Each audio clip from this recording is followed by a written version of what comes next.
Заповядайте. Благодаря. Така, сега, нека започнем с господин Станков. Буквално преди няколко седмици в Сеул се проведе среща на високо ниво, на която беше потвърдено, че успешно и навременно ще бъде изпълнен проектът за изграждане на блок 7 и 8 на АЕЦ Козлодуй. Това е очевидно един от най-важните проекти за България. Нека да кажем, от този проект хиляди, ама хиляди хора ще имат работа. Какво също означава той за вас, за вашата компания, както и за България и за българите?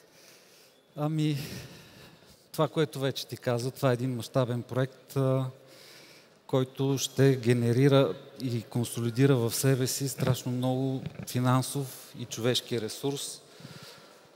Първо да декларирам това, че ние така сме развълнувани от възможността да бъдем участници в изграждането. От миналото хилядолетие не е строена атомна централа. От миналото хилядолетие не е строена. Говорим за хиляди хора, които ще могат да се реализират в Северна България, при това, което е, така е. изключително важно. Освен човешкия ресурс, който ще бъде необходим по време на изграждането на този мащабен проект, съпътстващо за продължителния срок на строителство, който се очаква той да има, ще има много други бизнеси, които ще се развиват покрай строителството и още много хора ще намерят работни места около строителството на атомната централа. Даже снощи с колегите на вечеря си говорихме какъв тип бизнес би могло да се развива. Ще има нужда от автомонтьори, ще има нужда от хора в развлекателния бизнес, лекари, медицински сестри, аптекари, хлебари. Тоест, хората, които са дошли днес тук, могат да намерят мотивацията да тръгнат към България и да потърсят възможностите там, защото те ги има реално. Всеки един голям бизнес, независимо дали се отворят ски писти или се правят нови реактори на атомна централа, отваря много съпътстващи бизнеси. Вие като изключително голям работодател, който прави какво ли не, жилищни сгради, газова инфраструктура от национално значение, всякаква инфраструктура, писта в Самоков, жилищни сгради, какво ли не. Какви хора си търсите? На какви хора предлагате работа?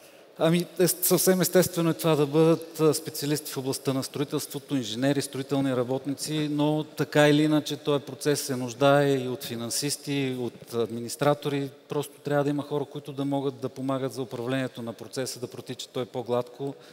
Така че може ли да си представим колко хора работят като цяло за проекти в момента, да кажем, на Главболгарстрой? Някъде около 2500 човека. Само в структурата на Главболгарстрой, с фирмите, с които ние си партнираме, са много повече. Благодаря. Винаги ми е много трудно да обясня какво точно правите вие, така че ще е по-лесно за вас да обясните какво точно правите и какви хора си търсите. Добре, първо искам да поздравя абсолютно всички тук, защото имах честа с много от вас да говоря и вие ме изумихте, защото страшно много от вас говориха за това, че искат да се върнат в България и за мен това е най-голямото преселение на хора след 681 и наистина ме поздравявам абсолютно за това. Да, защото твоето място е тук от 681 насам. Точно така. А що се отнася до нас, ние сме консултантска компания и се занимаваме с най-големия бизнес софтуер в света. Това е SAP. Имаме нужда от вас. Хора, които знаят английски, хора, които са надъхани, хора, които знаят по какъв начин нещата се случват в западните държави. Имаме нужда от вас да ни помогнете и да имплементираме тези проекти в България. Този български пазар озрял ли е за защото вие сте златен партньор на SAP. Този български пазар озрял ли е за това да бъде добър партньор на тия всички компании, които имат добри международни практики? Озрял е поради факта, че практиките са свързани с хората.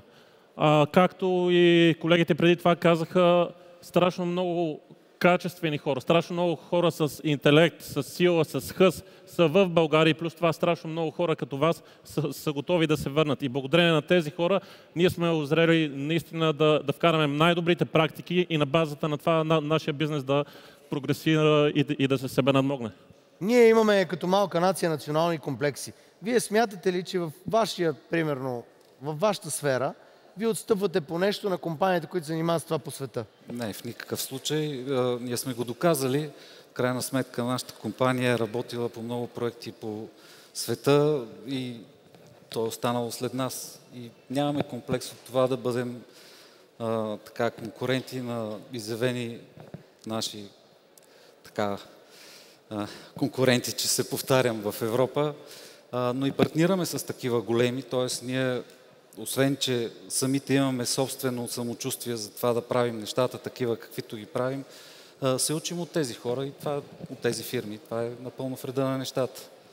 Търсенето на кадри, нека да поговорим за това и с двама ви в коренно различни области. Ето, вие, например, подписахте споразумение с Агенцията по миграция на Узбекистан за организиране на временна заетост в България. Това означава, че имате проблем. Имате проблем с намирането на кадри.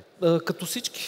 Затова сме тук да презентираме този проблем, да видим тези млади дразновени хора, така в тях желанието за това да се върнат. Да, имаме такъв проблем и естествено предпочитаме да наемем наши българи пред чуждестранни работници, но когато имаме такава нужда, се налага да я задоволяваме по този начин. Аз обаче във вашата сфера, примерно в строителството, съм сравнявал заплатите, които се взимат в България, с заплати, които се взимат в Лондон.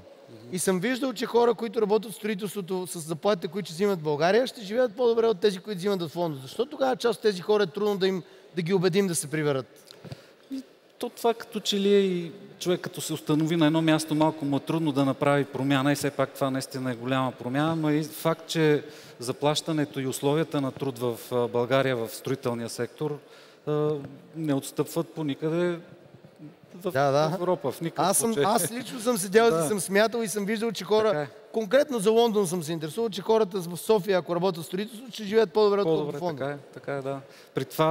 При нас регламентацията на труда и заетостта е така строго определена и не е така, както е, например, в чужбина. Някой път твърде завишено работно време и при нас това го няма. Вие също казвате, че едно от основните предизвикателства е намирането на САП специалисти. Това на всичко отгоре звучи много сложно. Затова и основавате IT Метаморфозис Академия за професионална трансформация. Как могат нашите посетители да трансформират професионалния си потенциал и дори ако не са готови да се обучат, за да станат част от вас? Нещата са много прости. Желание и просто се записвате в академията 3-4 месеца по-късно. Стига това желание да ви води, вие ще имате нужните познания, на базата на които да ни помогнете да имплементираме най-големия бизнес софтуер в едни от най-големите фирми в света. И аз виждам пламък и жажда за развитие в много от вас и вярвам, че вие може да ни помогнете наистина да имплементираме тези проекти и можем наистина да покажем, че нещата са в състояние да се случват и в България, и от България. Господа, можете да се обърнете с някакви думи към всички тези хора, които искате да убедите, че България не е някаква временна спирка и няма да бъде някакъв екзотичен риск, а е нещо, което може да бъде целенасочен избор и да бъде дълготраен избор. Всеки за своята сфера. Аз на срещите с много от хората, които дойдоха на нашия щанд, го споменах това. Възможности за развитие, възможности за растеж, възможности да работиш в устойчива среда, конкурентна среда. Това е нещото, което може да ги мотивира, да ви мотивира да се обърна директно към вас, да потърсите пътя към България. Специално в нашата компания ние инвестираме в младите си кадри, обучаваме ги, развиваме ги, даваме им възможност да постигат успехи. И мисля, че в една устойчива среда, каквато Главболгарстрой като работодател предлага, това би било шанс за вас. Аз не съм чул и много хора да си тръгват от вашата компания, които са почнали работа. Факт, няма. Доколкото имам контакт, знам, че хората като дойдат стоят, значи им е окей. Аз го споменах и преди в Мадрид, като бяхме, който влезе в ГБС, става ГБС. Аз съм ГБС вече много години и това е прекрасно. Нека да чуем и PPS как вижда бъдещето и развитието на всички тия хора в България. Всеки път, когато говоря за бъдещето, ми да стана, защото наистина... Добре, аз обаче няма да ставам, защото си много висок. Така ли? Да. Добре. Просто първо искам да запитам всички вас. Вие съзнавате ли колко сте ценни? Съзнавате ли, че това познание, което сте го придобили тук в Холандия или в която иде друга държава, е в състояние да ни помогне? Това нещо е в състояние да създаде така наречената концепция за тласък за прогрес. Всеки един от вас е едно ТЗП, тласък за прогрес. Всеки един от вас може да допринесе със своята компетенция, със своите познания, със своя стремеж. И поради тази причина, от една страна ми се иска да кажа на някакви много прагматични неща, че морето, Балкана, баланса между личния живот и работата, това, че има страшно много работодатели в България, които вече дават доста competitive salaries в сравнение с тук. Също много добра причина и всички 135 щрауси, които живеят във фермите в Добруджа и лютиницата и каквото се сетите. Но тук има един друг момент, който е любовта към държавата. Не знам дали сте наясно, но в България страшно много хора боледуват от един вирус. И този вирус е с абревиация STD. Съсипаха я тая държава. Нищо не става от тая държава. Предполагам, че абсолютно всички сте го чували това нещо.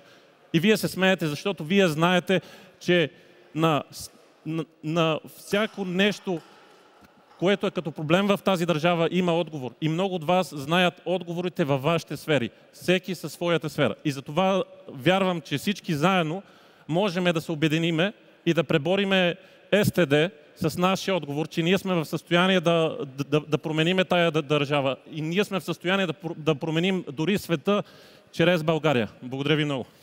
Аплодисменти за моите гости. Благодаря ви много, господа. За мен беше удоволствие.